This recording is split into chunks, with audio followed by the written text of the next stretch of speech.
The personal pronoun, that would be words like I, me, you, we, and us, in Latin isn't as important as it is in, say, French or English, where all verbs must have a subject given in the sentence.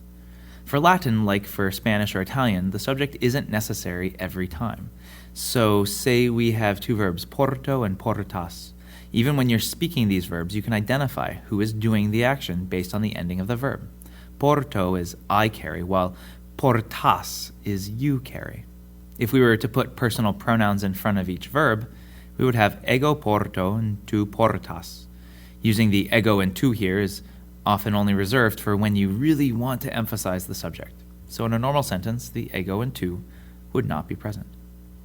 But even while these pronouns aren't necessary as subjects, they are nice to have for any of the other inflected cases. So yes, pronouns in Latin do decline because you need to find a way to say ego in the accusative case to show that it's receiving the action. So I'm going to show you how these pronouns are declined, and I'll do it by number, singular and plural, because there are some obvious benefits in showing you like this. First, the singular pronouns ego and tu. Ego is declined mei in the genitive, mihi in the dative, and me in both the accusative and ablative cases. Tu is tui in the genitive, tibi in the dative, and te in both the accusative and ablative cases. And you should notice the similarities between these pronouns. Sometimes the mihi is shortened to just a mi, as you'll find in poem 5 of Catullus, da mi bazia mille, give me 1,000 kisses. The plurals of ego and tu are nos and vos. The genitive of nos is either nostrum or nostri. I'll get to the difference between these words in a bit. The dative nobis, and the accusative nos, and the ablative again, nobis. Vos should look pretty similar. Vestrum or vestri in the genitive, vobis in the dative, vos in the accusative, and vobis again in the ablative. So we have two different forms in the genitive plural. Nostrum and vestrum, the forms, are used as partitive genitives.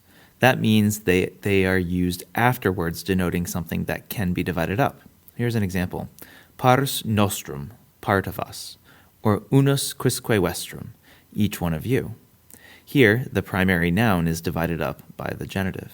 The other forms of the genitive, those that end in a long I, mei, tui, nostri, and vestri, are used as objective genitives. That means that they function as the object of a noun, if the noun happened to be a verb. So amor mei is the love for me, since I'm the one receiving the love. Odium vestri, the hatred for you all. Timor tui, the fear of you, or you are the one that's being feared in that case. The genitive case with these personal pronouns is never used to show possession. For that, we use the possessive pronouns, meus, tuus, noster, and vester. There are a couple other peculiarities, though, about personal pronouns. The first is that when you put the pronoun with the preposition cum, cum takes the ablative, so we'll use the ablative form of the pronoun. But instead of the pronoun following cum, we'll put the cum at the end of the pronoun. So cum me becomes me cum te cum, etc. So to say in Latin, come with us, you would say, veni nobis cum. Next, there are emphatic forms of the pronoun. So if you really want to stress the tu, you use either tute or tutemet. Others are made emphatic by adding met at the end of the pronoun, egomet, nosmet. And this met suffix works for all cases of the personal pronoun except the genitive plural. And finally, you will sometimes find reduplicated forms of me and te. Me and te. So where's the third person in all of this?